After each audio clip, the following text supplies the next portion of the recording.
தற்போது கிடைத்த விசேட செய்தி ஒன்று. பாகிஸ்தானின் நிர்வாகத்திற்குட்பட்ட காஷ்மீரில் 9 இடங்களை இலக்கு வைத்து இந்தியா சற்று முன்னர் ஏவுகணை தாக்குதலை நடத்தியுள்ளதாக தெரிவிக்கப்பட்டிருக்கின்றது.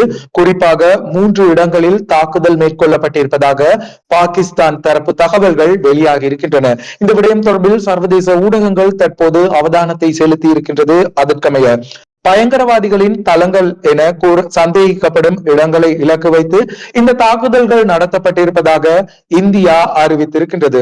அண்மையில் நடத்தப்பட்ட பஹல்காம் தாக்குதலினை தொடர்ந்து இந்த ஏவுகணை தாக்குதல்கள் இடம்பெற்றிருக்கின்றது.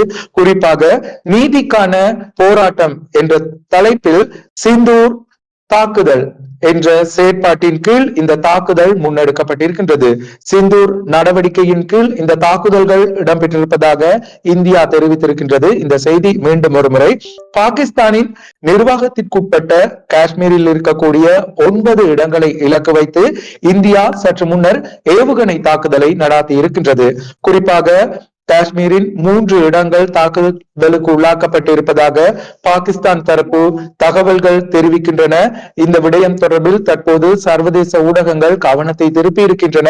பயங்கரவாதிகளின் தளங்கள் என சந்தேகிக்கப்படும் இடங்களை இலக்கு வைத்து இந்த தாக்குதல் நடத்தப்பட்டிருப்பதாக இந்தியா தெரிவித்திருக்கின்றது.